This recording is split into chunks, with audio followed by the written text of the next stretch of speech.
Lectura del Evangelio según San Juan. Yo soy el buen pastor. El buen pastor da su vida por las ovejas. No así el asalariado, que no es el pastor ni las ovejas son suyas. Cuando ve venir al lobo, huye abandonando a las ovejas, y el lobo las agarra y las dispersa. A él solo le interesa su salario y no le importa nada las ovejas. Yo soy el buen pastor, y conozco a los míos como los míos me conocen a mí. Lo mismo que el Padre me conoce a mí y yo conozco al Padre, y yo doy mi vida por las ovejas. Tengo otras ovejas que no son de este corral.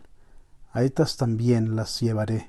Escucharán mi voz y habrá un solo rebaño con un solo pastor. El Padre me ama porque yo doy mi vida para retomarla de nuevo. Nadie me la quita, sino que yo mismo la entrego. En mis manos está el entregarla y el recobrarla. Este es el mandato que recibí de mi Padre. Palabra de Dios. Es casi imposible no sentir asombro al escuchar estas palabras del Evangelio, porque vemos lo bueno que es Dios. Dios que lo daría todo, incluso su vida, antes de dejar que los lobos me hicieran daño. Sin embargo, cuando esto se traduce a la vida diaria y empezamos a pasar por dificultades, por momentos de oscuridad, por sufrimiento, nos preguntamos, ¿dónde está ese buen pastor? ¿Acaso no me prometió que iba a estar presente? ¿Por qué me ha abandonado? Y sentimos que Dios nos ha abandonado. Creo que la primera pista está precisamente en el título del buen pastor. El buen pastor del griego también se puede traducir como el pastor modelo. ¿Y esto qué nos dice de Jesús? Que Jesús no está solo para cuidarnos de los lobos, sino que Jesús es pastor para guiarnos en un camino de transformación. De transformación en esas personas a las que estamos llamados a ser. A la santidad. A ser como Él. ¿Qué es lo que hace que Jesús sea el buen pastor? El amor. El buen pastor da la vida por sus ovejas. Entonces es en el amor en lo que tenemos que crecer y ser como Jesús. Jesús le dice a sus discípulos, ámense los unos a los otros como yo los he amado. Y también San Pablo después dice, esposos, amen a sus esposas como Cristo amó a la iglesia. Qué difícil, ¿verdad? Qué difícil. ¿Por qué? Porque es imposible para nosotros. Amar como Jesús, entregarlo todo. Pero Él es un buen pastor. Y es aquí donde entra el sufrimiento. De la manera en que Él nos transforma para que aprendamos a amar verdaderamente y alcancemos la plenitud, la comunión con Él, la felicidad. ¿Y cómo lo hace? El Papa Benedicto XVI en su libro Jesús de Nazaret dice lo siguiente.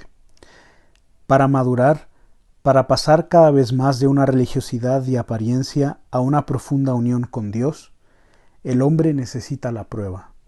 Necesita pasar por purificaciones, transformaciones, que son peligrosas para él y en las que puede caer, pero que son el camino indispensable para llegar a sí mismo y a Dios.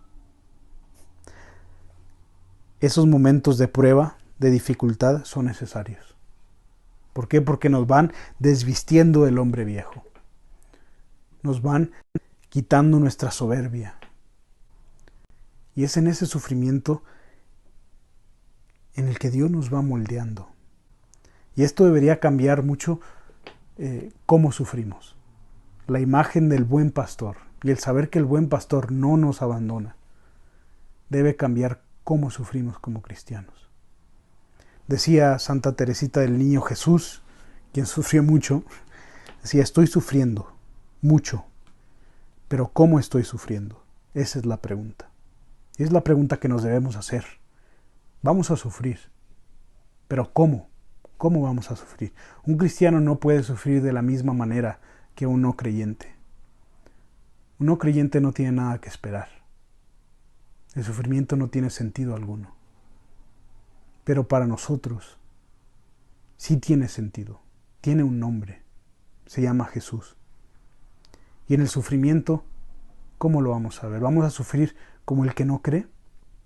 o vamos a confiar en Dios, porque nosotros sabemos que la historia no termina en la crucifixión, sino en la resurrección.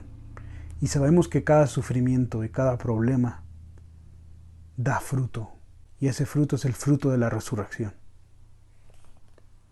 Decía San Juan Vianney: nos quejamos porque sufrimos, pero en realidad deberíamos quejarnos por no sufrir, porque no hay otra cosa que nos hace más como Jesús que cargar con su cruz.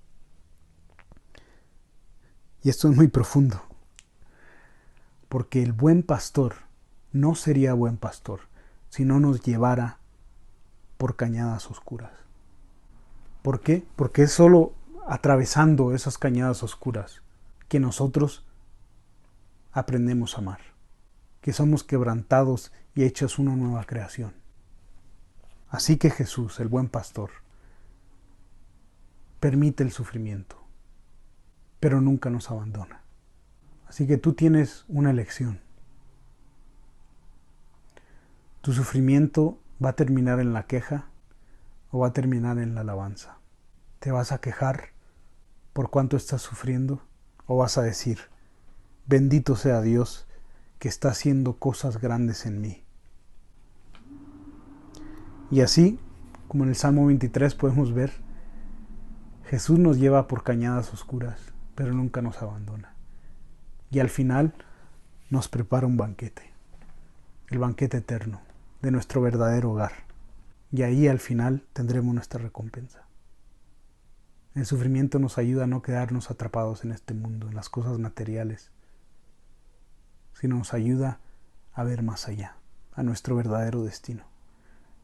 Y el sufrimiento nos ayudará a que eso sea realidad, a hacer lo que nosotros no podemos hacer por nuestras propias fuerzas.